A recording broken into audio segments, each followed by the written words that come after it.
A couple nights ago, I watched The Lighthouse with Willem Dafoe and Robert Pattinson. Worthwhile? Fuck, I don't know. Again, it was so bizarre. First of all, black and white and not widescreen. Standard, like 4x3. 4x3. 4x3, black and white. Two men are stationed at a lighthouse. Willem Dafoe is a veteran of doing this, and Robert Pattinson, our Batman to be fella, good-looking gentleman, is the new recruit. He just has started this, and he's like the junior officer. He has to take commands from Willem Dafoe. The acting's incredible, absolutely amazing. There are soliloquies, there are speeches given. There's old-timey sea captain prayers at dinner. It's great to just listen to, but the subject matter. Maybe rented it. This sounds awesome. I got to watch this now.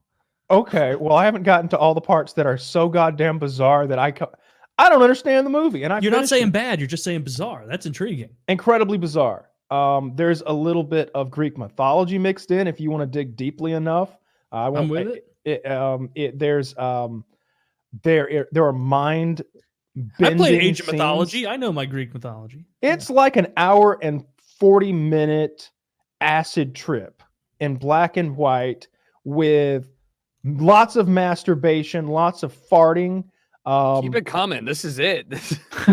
Blood, gore, animal just destruction. The way I live. Yeah. There's quite a bit of, there's a few turds. Does most of the movie focus on just not the outside world, just them in the lighthouse? There is no outside world. See, I don't know what that genre is called, but when there are movies, and usually they're shitty horror, but I love shitty horror, so that plays in for me, where everybody's stuck in a situation like in a house, or they're all on a boat, or they can't leave a certain room. Like, I don't know. I like those kind of Lighthouse trapped. So the deal is, and Robert Pattinson spells this out at one point. Again, no spoilers. He's just like, I was looking for a job. Willem Dafoe's asked him, like, how'd you get into this? And he's like, look, I heard that you could make $400, even $600, or $400 up to $1,000 a year being a lighthouse, being a wiki. We'll just call it, the lighthouse guy, being a wiki out here. I figure that much money, and the farther you are away from shore, the more money you make. I figured this was the job for me, and I get this money, and I do this, and that, and the other with it. It's just the two of them on this island. And when I say island, I mean like it's like a rocky outpost. You can walk across the island in 10 minutes, no problem. And there's a lighthouse on it. There's a small shelter, and there's a generator that's like coal fed to run it, like an air horn that's always going off, like to warn ships away.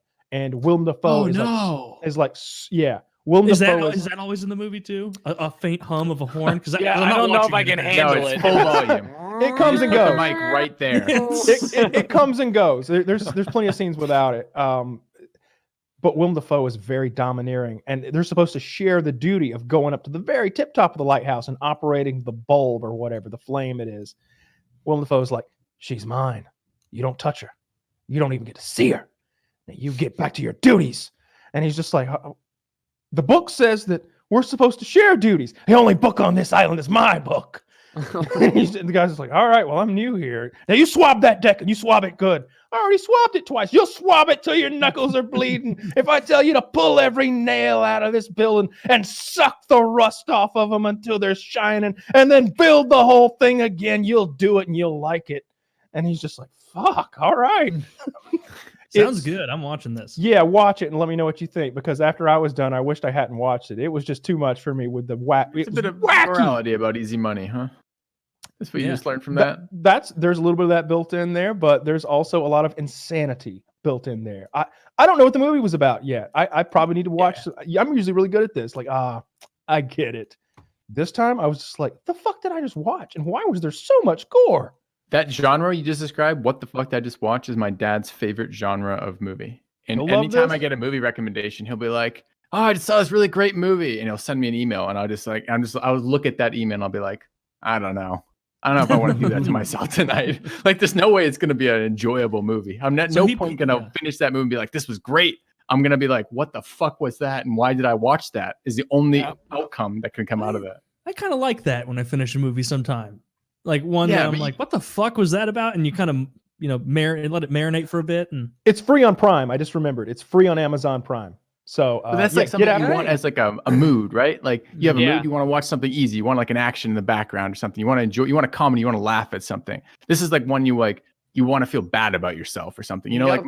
like my dad's movies are like it's that genre. It's like you don't know what the fuck happened. Everyone's kind of an asshole. You kind of hate everyone in it. You wish you hadn't seen it. And you're like, is that a good movie? I don't know. You know, This one's mind bending. I after I was done with it, I had a couple of theories that to name them would spoil the film, but I wasn't sure, and I wasn't even sure that the filmmakers knew what the movie was about or what had actually occurred in the movie. So yeah, check it out if you're into that sort of thing. It's free on Prime. It's about an hour and 40 minutes long. It's not one of these it's not like Once Upon a Time in Hollywood, which I highly recommend, which is like 3 hours long or over 3 hours or something. Maybe 2 hours 40 minutes. I don't recall exactly. It's like Lord of the Ringsy in length, which is long. Yeah, totally worth it. Brad Pitt won an Oscar for that. I didn't realize that until last night. I didn't watch the Oscars this year. Speaking of, I was talking about like feel good stuff. Last night I watched